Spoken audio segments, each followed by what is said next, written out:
It is time for yet another mock draft. What is going on? It is Alex coming back at you with another video. And today we have a brand new mock draft with a brand new draft order. Yes, I updated it a little bit. This is, of course, based on my records predictions. Yes, I made videos on them before, but shit's happened since. And I wanted to adjust them a little bit. So this reflects my current opinion of the teams. Feel free to criticize it all you want. I know a lot of you will. And just love it anyways. Let's sit back. Let's enjoy it. Mock drafts are supposed to be fun at this time of year. Nothing serious. But, I put a lot of work into the board below my face. And you know what? I like to be able to show it. So let's have some fun here. And if you guys are new, feel free to stick around, like, comment, subscribe. Y'all know how to use YouTube at this point. Feel free to join the Discord as well. The links are in the description. I'm going to be doing some tape studies over there ASAP, which is absolutely free for you, especially if you guys get to make it there on time. Let's get right into this, starting off with the number 1 overall selection. I do have the Los Angeles Rams at this spot. I do not believe in them. They have actually quite a few good rookies on their roster. They drafted very well, but I don't know if they're going to be high impact rookies. A lot of these guys I could see as longer term starters, but maybe not the initial push to get them over the edge. I just don't. They have veterans that are coming off of injury. They're old, so they're already decreasing their physical value, and they're getting injured, so they're coming off that as well. And then their defense is absolute butt cheeks. They got Kello Witherspoon. That's like the best guy that they have. That's not Aaron Donald. And, after that's a significant drop off. So I think it's one of the worst defenses I have ever seen. But it's a great time for a lot of people to retire. I assume Stafford, Kupp might even want to debate it. Aaron Donald's probably going to retire as well. So why not just get the face of the franchise, Caleb Williams? So that's going to be the selection that I make. Caleb is the best player in the class. I'll scroll up so you guys actually get to see my number 1 and number 2, which is pretty obvious who they are. But at number 2 overall, we are not going to be doing trades in this one. We're probably going to start up trades very soon, though. Marvin Harrison Jr. You guys need a number 1. You guys don't even have DeAndre Hopkins anymore. And this is an excellent way to get some good value there at that number 1 wide receiver position for when Kyler Murray is back to 100%. Pick number 3. I blend realism with my board. I don't have Drake May as my number 2 QB. Sounds insane, but I just necessarily didn't like the consistency of his play.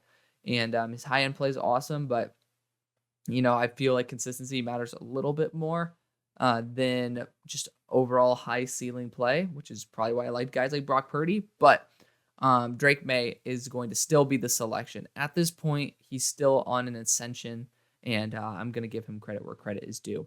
Pick number 4 for the Raiders. I know that it's kind of weird to see the Raiders now continuing to go downhill, but I don't trust the health of Jimmy G. We haven't even seen him throw since his surgery, so we don't even know what type of quarterback he is going to be.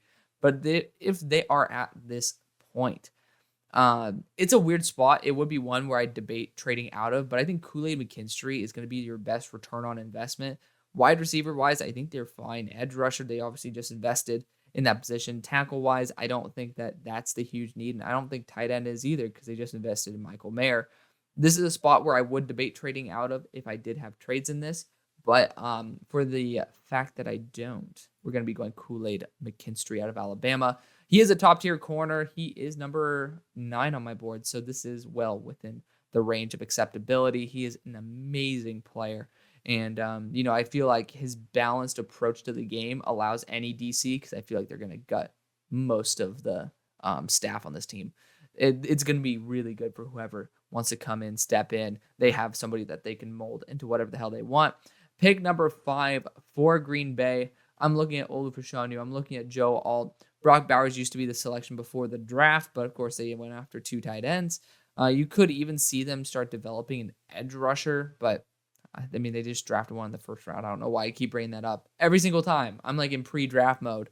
But yes, they ended up drafting one anyways. So I'm looking at Joe Alt and Olu Fashanu here. I think Zach Tom's going to continue playing that right tackle spot.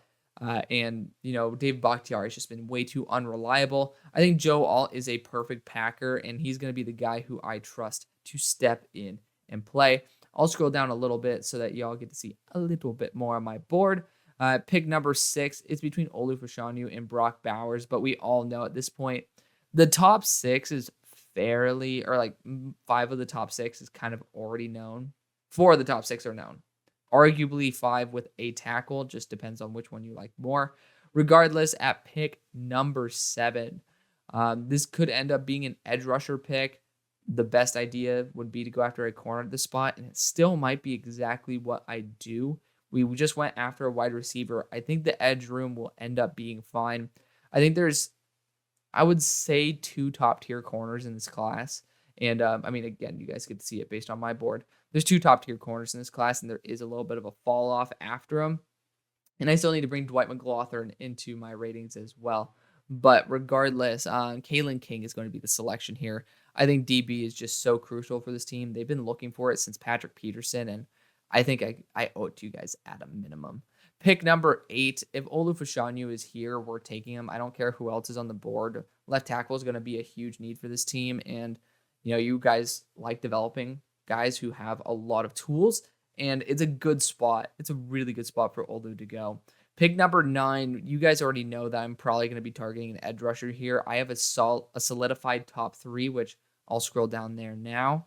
I have a solidified top 3 at this point, and Dallas Turner is the number 1 guy on that list. He is so versatile as well. He's as good as any other linebacker that I've seen in the past couple of years in zone coverage, and that's weird because he's an edge rusher, but he really has taken to that mentorship role, or he has been taking the mentorship of Will Anderson very seriously. You can just see all the moves continuing to progress with him, and since his true freshman year, he's been balling out, so very excited to see that he's going to continue that in the NFL.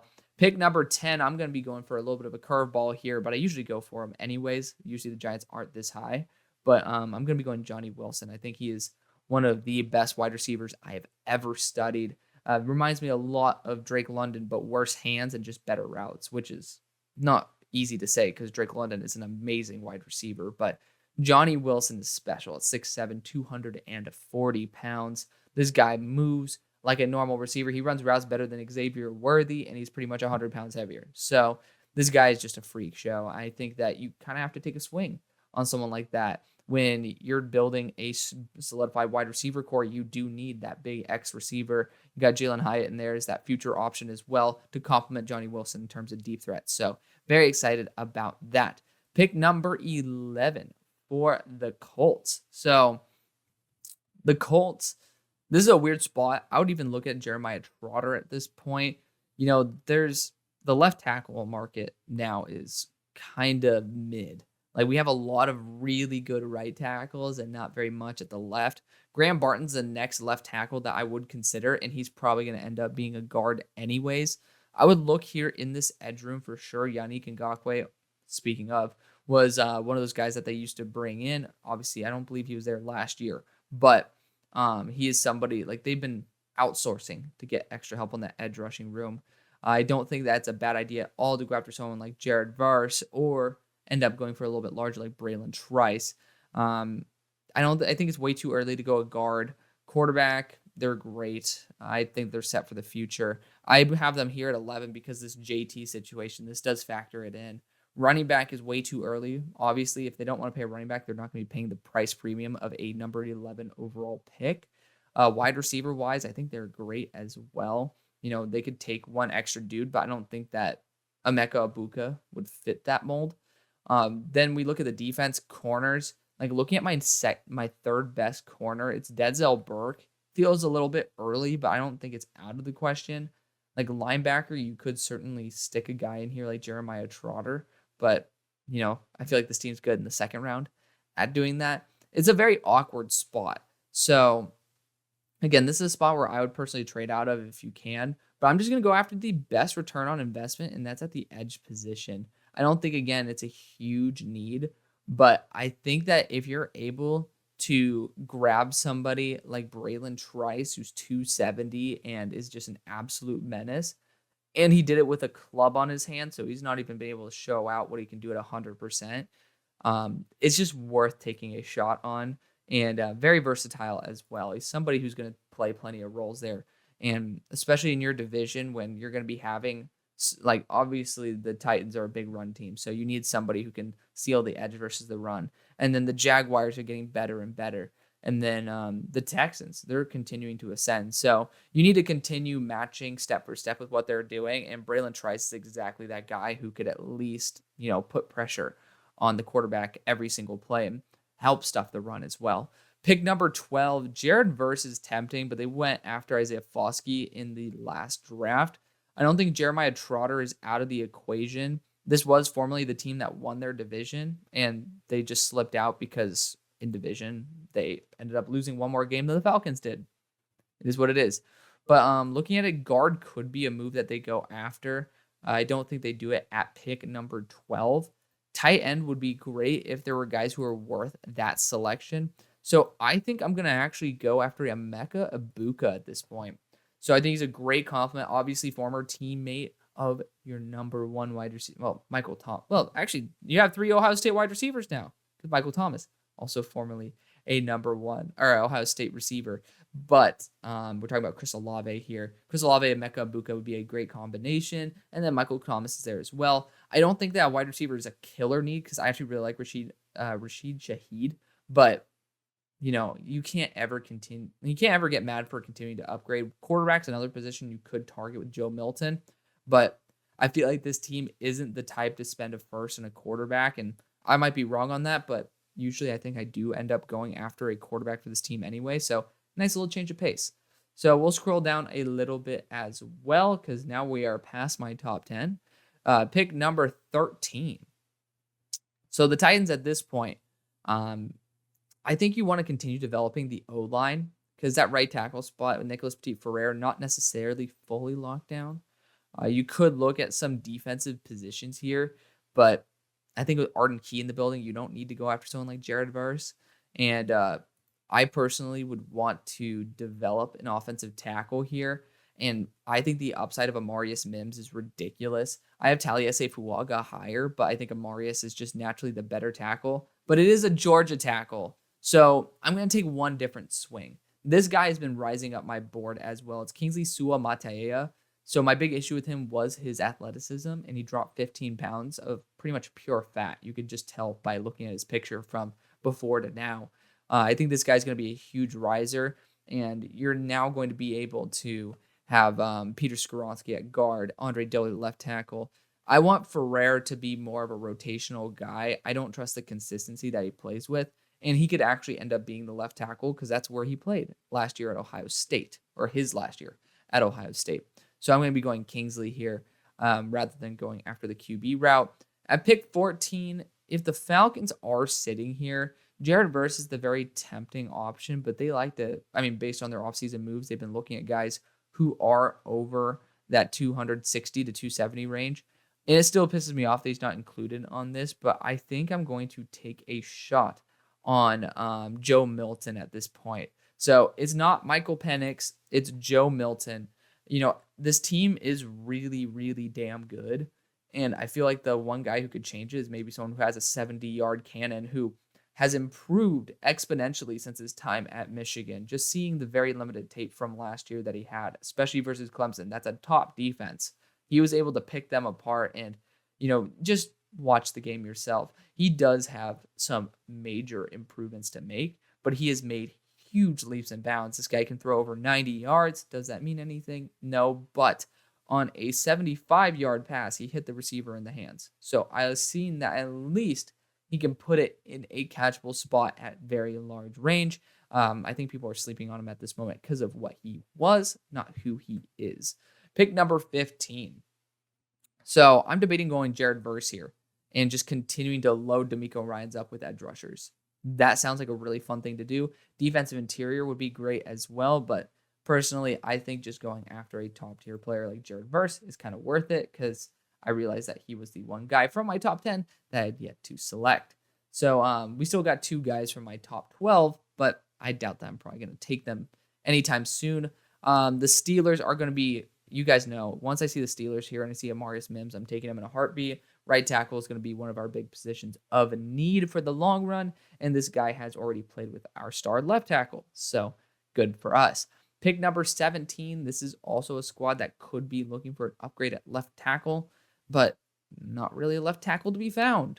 You could end up taking Graham Barton and putting him as a guard tackle hybrid. Don't think that'd be a bad idea, but looking at other positions of note, defensive interior would not be bad at all for this team. I think a DB, surprisingly, wouldn't be bad either. And I want to develop Denzel Burke here because I think there's a ton of potential to be had. You could go Cooper DeJean and pair him up with Riley Moss again and then see if he ends up working out, or you could put him at safety. And actually, I like that. I like that move.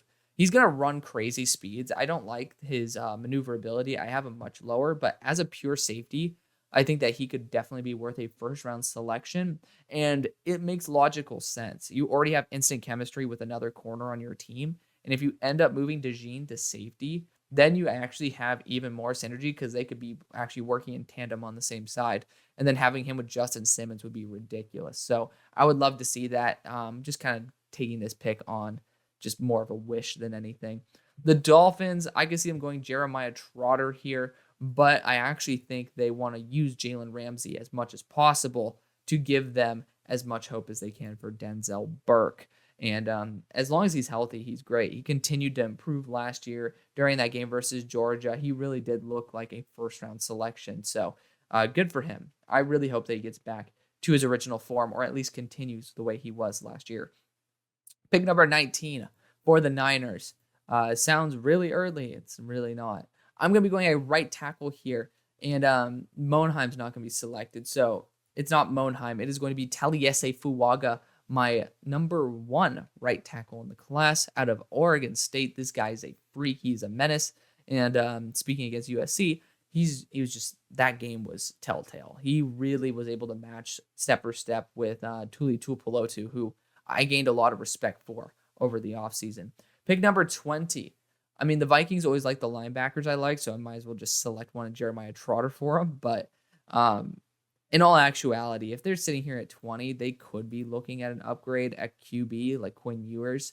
Like, this is a great opportunity to take a good value selection there. Other positions of note, corner for sure. You got Jason Marshall here, who would be actually a really good selection for him. Interesting to put a Florida guy up there because he's about 6'1", 200 pounds. And that'd be really cool to see, actually. I'm debating on doing that. So right now it's between both of those guys. Could see someone like Jerzon Newton step in and take some reps there. Edge rusher, they are still looking, for a star edge rusher. And my next one is Tyler Barron out of Tennessee. I don't know if that's the guy they would go after, but definitely a potential big riser for me. I think I'm going to end up actually going after the Jason Marshall route. I kept, I think, mocking them a corner in the draft. They ended up going Andrew Booth in the second. But I'm going to continue pressing because I think it was Kyer Elam that I used to put there. I'm going to go back to Florida and put Jason Marshall in that mix. I think that his ability in that man system is going to be great with Mekhi Blackman. Pick number 21. This would have been a great spot for Jason Marshall, actually. The Lions, who I ended up moving up, closer into the playoffs. So there you go, Lions fans. Brought you guys back. I'm going to go defensive interior. I know guard's another one that you could totally go after. Actually, it's such a deep defensive interior class. I love Jerzon Newton, but, I'm going to go Graham Barton here to play right guard on this team. We're going to replace Hal Vaitai. I know you guys brought in a free agent at right guard, but he's kind of more of a rotational dude at best. Graham Barton can also then sub in at tackle for injury. It's a very good value for the team. Pick number 22. So I went Joe Alt, I believe, in the first pick, and I did. So with Joe Alt taken, the next best thing for this team, they don't need that much.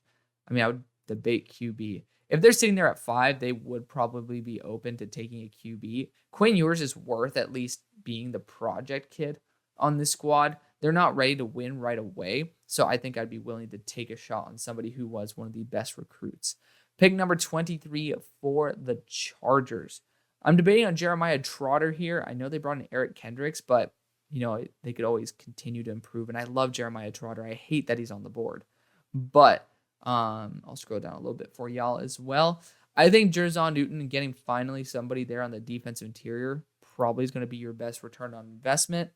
Pick number 24 for the Ravens. Looking at the best corner available, it is going to be Dwight McLaughlin, who I really like. He's an off-man coverage corner. He's just athletically very limited, and I think he's going to be running like a 4.53. I just don't think that he's going to be selected in this range for one, and I don't think he fits the Ravens for two.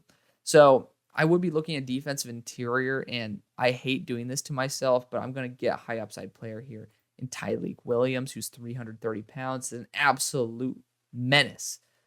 He's literally up 15 pounds from last year, so very scary.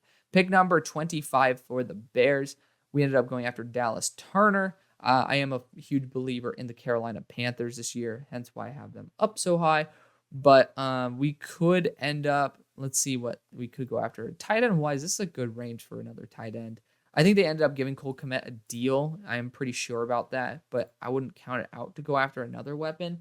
I am actually going to go back to the wide receiver area, though, and it's just such a sad sight to see it ranked like this. You got Troy Franklin in the mix, of course, but I'm going to go Keon Coleman, and I am not going to be taking Mario Williams, so I'll just use him as a placeholder, but Keon Coleman, Florida State. He is transferring from Michigan State, one of those guys who's 6'4", 215. He's going to be the Chase Claypool replacement. Just a really fun player. So I'm going to definitely put him in on this one. Again, I'm going to be updating my wide receiver rankings within the coming month or so, maybe a couple of months. But, definitely one of those players who I'm super excited to see there at Florida State. Pick number 26. So Buffalo. I'm going to go Jeremiah Trotter. I like the linebackers they have, but it's just too good a value to pass on at this point. Cowboys.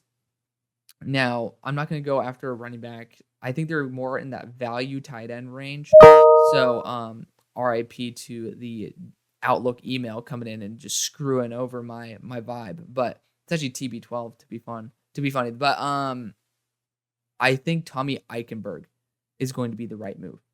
And you guys might not like that, but he is a top 20 player for me, number 17 on my board. So now we can finally scroll down to this point on my board to where Kalen Bullock's here. But I think linebacker is one of those areas where you really could make a big move. And it would be a big help for the defense. And Tommy Eichenberg's a really good player. Pick number 28 for the Bengals. I would not be against going after a safety for this team. And James Williams would be a great player to replace Von Bell. And Nick Scott's there for a year. I'm going to go after James Williams. Pick number 29, and it's criminal that Cameron Kitchens is still on the board, but this is just not the team for him. Defensive interior, Leonard Taylor would be such a good pick. So I'm going to be going after Leonard Taylor. Ruka Roro, who I have as my true interior defensive lineman one, would be a good fit, but he plays a hybrid edge role. So I'd rather take him to a team that has that flexibility. Leonard Taylor is just one of those guys who he's a menace. So very excited to give him a full grade soon. Pick number 30 to the Jaguars. You could end up seeing a guy like Donovan Jackson being a big plus for this team. I really want to get Ben Barch the hell out of here. A wide receiver, Troy Franklin would be really fun, but I've been going wide receiver for him quite a bit. I've seen some DBs selected for him. I doubt it. I think defensive interior or probably interior offensive line going to be the move, and I'm going to continue going in the first round on offensive lineman. Donovan Jackson's a very high upside player. I ended up not liking him too much. That's just because he was sitting next to Paris Johnson. So got to show some love to a top, where is he on my board? Top 27 player. Pick number 31. This is Rook. Love him. Ruka Roro coming in for the Chiefs and the Super Bowl winners this year, the Philadelphia Eagles. I'm going to be boring and go after a safety, but you guys can choose which one you want. I'm going to go after the ball hawk, Cameron Kitchens, because I think that is the right way to go. So here is a quick recap. Thank you so much for watching. Again, feel free to hit the like button and join the community by subscribing. Thank you so much for watching. See you on the far side. Peace.